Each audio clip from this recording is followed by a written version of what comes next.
Boa noite, minha gente. Nós estamos começando ao vivo mais um programa Direção Espiritual. Muito obrigado pela oportunidade que você mais uma vez nos dá de entrar na sua casa, de estabelecer este momento de comunhão.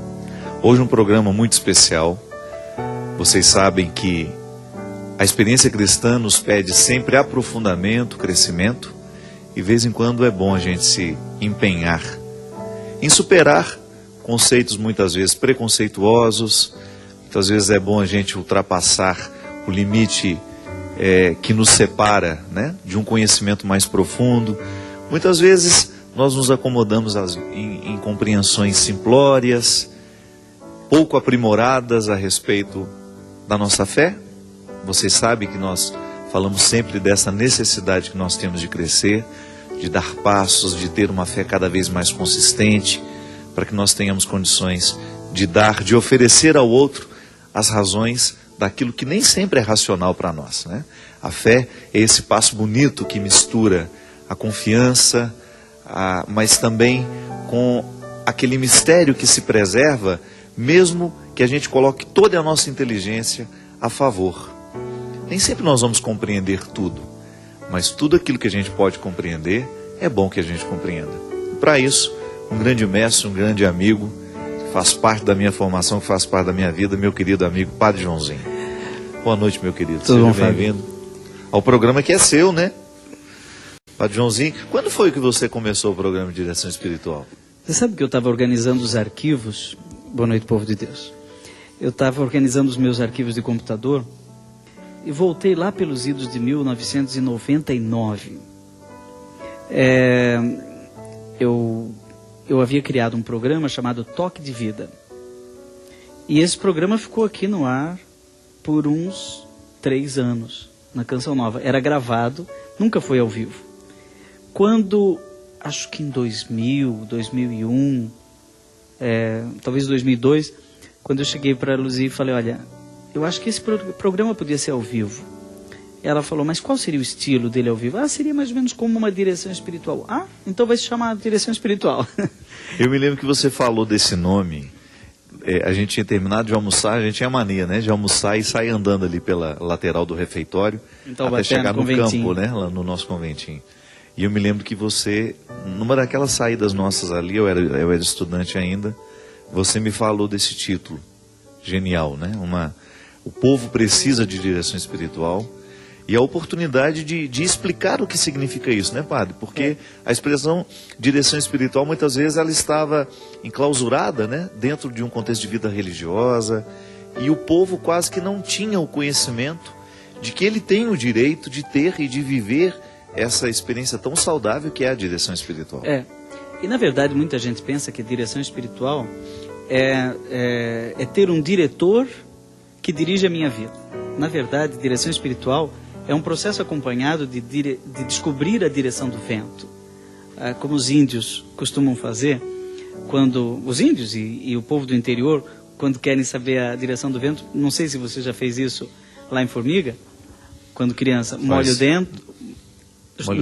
o dedo e faz assim até encontrar de onde o vento vem e para onde o vento vai, né? E para quem trabalha na roça, isso é muito importante. Para quem trabalha na pescaria, não é? Saber se naquele dia ele pode, se o vento vai levar ou não vai levar o navio, o barco. Então a direção espiritual consiste num discernimento da direção do vento do Espírito. Então é a direção do Espírito na minha vida, não é? O Espírito tem uma direção. E ele vai nos configurando a Cristo até o ponto de que nós possamos dizer, já não sou eu que vivo, é Cristo que vive em mim. Esse processo de batismo leva uma vida inteira, é um mergulho que leva toda uma existência. O batismo nunca está pronto, acabado. Ele começa na pia batismal e ele termina quando a gente entra no face a face com Deus. Aí nós estaremos plenamente batizados, plenamente configurados a Cristo.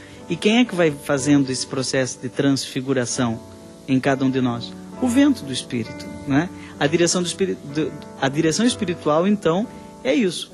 Por isso, algumas pessoas me questionavam, direção espiritual se faz lá na paróquia, com um padre dentro de uma sala reservada. Realmente. Esse é o ideal, né? Que nós não podemos tratar aqui. né? Claro. Você já teve várias que eu já ouvi, eu já falei isso aqui. Vá lá, procure seu padre, Claro. né, para concretizar esse assunto. Porém, algumas questões universais, né? Questões universais são podem ajudar comuns a muito. todos, né? Porque é interessante, padre, como o cristianismo, sobretudo dentro deste contexto de igreja que foi crescendo, quando nós tínhamos muito poucos padres, e assim é a nossa situação atual, né? Poucos padres para muitos fiéis, o povo acabou se esquecendo do direito de ter essa audiência particular, vez em quando, com o seu confessor. E lembrando que direção espiritual não é confissão, né? Tanto é que na confissão a gente não pode tratar muitas vezes as questões de direção espiritual, porque o padre precisa comentar. E na confissão não, é acusação de pecado. Mas o povo se limitou a ir procurar o padre muito mais para a confissão dos pecados e muito pouco para a direção espiritual, por causa da própria dificuldade que os padres tinham e têm de atender tantas pessoas necessitadas dessa direção, né? É verdade, é bom distinguir direção espiritual de confissão, porque a matéria-prima da confissão é o pecado, não é? Claro, dentro de um horizonte de vida, um horizonte mais amplo, dentro do contexto da minha vida, tem o aconselhamento, só que nós não podemos esquecer de que a confissão é uma celebração, é uma liturgia. É um sacramento, né? Um sacramento. Tem ritual, né? Tem um ritual, né? Muitas vezes nós esquecemos isso na confissão individual, né? Mas tem liturgia da palavra, né? A palavra de Deus tem que estar ali presente. E tem um tempo também, né? É simples, é breve. O perdão de Deus é um abraço. Aquela história do filho pródigo que chega, ele vai tentando decorar a confissão dele no caminho, né? Pai, pequei contra o céu e contra ti. Parece confissão de primeira comunhão, né? A gente decora 5, não sei se aquela ansiedade, né? Com um papelzinho na mão. Eu fiz isso, falei que Padre falei Antônio Tamazia, né? O primeiro professor. Ah, é? Foi. Aí você chega, fala aquilo e o pai parece que nem ouviu o pecado. Acho que a coisa que Deus mais tem dificuldade de ouvir é pecado, né? Então ele se apressa em abraçar, já manda tomar banho, pôr um anel, roupa nova, e vamos para a festa. Isso é uma liturgia, a história do filho pródigo é uma liturgia penitencial. Agora, a direção espiritual, ela tem um processo que tem um outro processo diferente, um processo mais catequético do que litúrgico. Então, o que eu observo é que tem que ter um orientador espiritual, tem que ter um diretor espiritual que faz o contraponto. Ninguém consegue se perceber em tudo, né? Todos nós temos um espaço de cegueira pessoal. A gente não consegue enxergar certos lugares da gente. Eu não consigo enxergar as minhas costas, né? Mas se eu fizer assim, você vai ver as minhas costas. Assim eu também tenho espaços de penumbra existencial que eu não consigo ver, mas o outro me ajuda a enxergar, né? E diz, olha, pode ser até que você não seja, mas as pessoas estão vendo você assim, né? E uma outra coisa interessante é que quando isso dura um determinado tempo, o diretor espiritual vai fazendo com a gente, e a gente com ele, aquela brincadeira dos pontinhos. Não sei se você já fez isso. É que tem o número 1, 2, 3, 4, você não sabe o que é aquilo. É um monte de pontinhos dentro de uma... Toda criança fez isso na escola. Aí você pega o 1, junta com o 2, e com o 3, e com o 4... E vai ganhando uma forma, né? Aí no final você vê que aquilo é um elefante, né? Mas quando era um conjunto de pontinhos, não tinha nenhum sentido. A vida da gente, às vezes, tem a dinâmica da enceradeira. A gente fica girando e não sai do lugar, não é? A gente anda meio que em círculos, não tem uma direção, uma terra prometida, a gente não está caminhando em direção a uma promessa. Isso vai dando uma certa náusea pessoal, a gente não tem a sensação de que não está saindo do lugar. Por exemplo, eu escrevi essa semana para Canção Nova, para o portal de formação, um artigo sobre como eu faço para descobrir a minha vocação. Somos um mês vocacional. E tem muita gente que chega aos 25, 30, 40 anos e ainda não conseguiu decidir qual é a direção que vai tomar a sua vida, né? Continua na casa dos pais, não casou, não optou por uma vida consagrada, não entrou numa comunidade, não entendeu? E está lá girando em círculos, mudando de emprego a toda hora, né? Tem gente que tem vocação para ser enceradeira, então, né? Roda e não vai a lugar nenhum, né?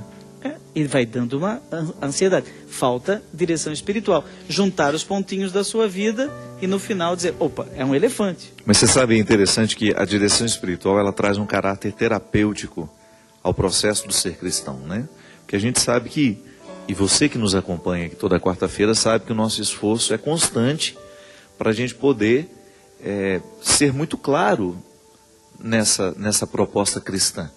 O que o cristianismo deve provocar em nós? Né? Um novo jeito de pensar, um novo jeito de agir.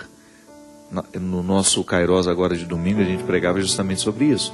Uma maneira especial de tratar as pessoas que vivem com a gente, é uma maneira cristã. Inclusive eu quero me retratar.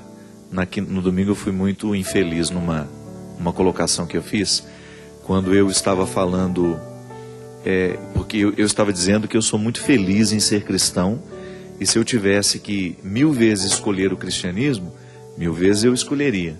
Porque eu acredito na proposta de Jesus como uma proposta que amarra muito bem as questões humanas e as questões divinas. E eu fui muito feliz quando eu brinquei. Quer ser budista, levanta as mãos e fica buscando... E eu fui muito infeliz, porque eu não queria dizer, quer ser budista. Não, o budismo não é uma alienação. Eu me retrato aqui. O budismo, aliás, quando eu estava me referindo àqueles espiritualistas que não são nada, na verdade, que não têm nenhum comprometimento religioso e que se limitam a dizer que vivem um espiritualismo, que muitas vezes usam de maneira sem conhecimento do próprio budismo, usam a expressão o nirvana, eu vou ficar zen, né?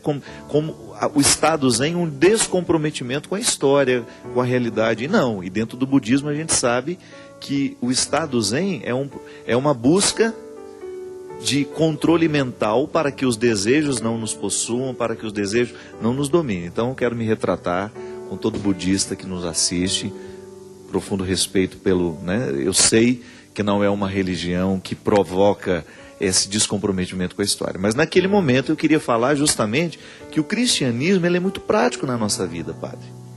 E nós temos questões diárias para serem olhadas e observadas no nosso comportamento à luz de Jesus. Inclusive eu quero trazer aqui uma palavra que eu recebi de uma amiga agora há pouco pelo celular, uma palavra do Papa Francisco, dizendo de maneira belíssima isso.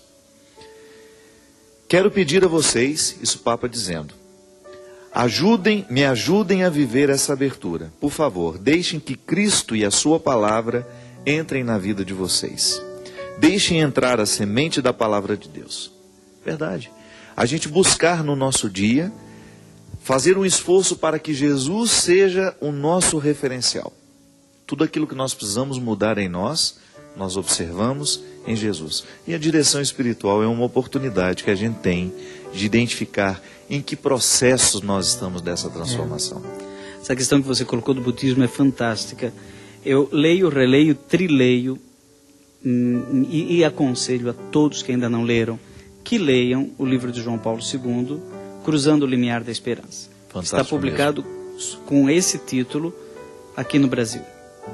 Ele parte do princípio que as sementes do verbo foram espalhadas, como diz o padre Marcial Massaneiro, pelo vento do Espírito, por toda a terra. Não é? As sementes do verbo de Deus. Este verbo que se fez carne e habitou entre nós, ele tem sementes espalhadas na terra inteira, mesmo nos lugares que a Igreja Católica não pode controlar, né? Não pode controlar. Isso é fantástico.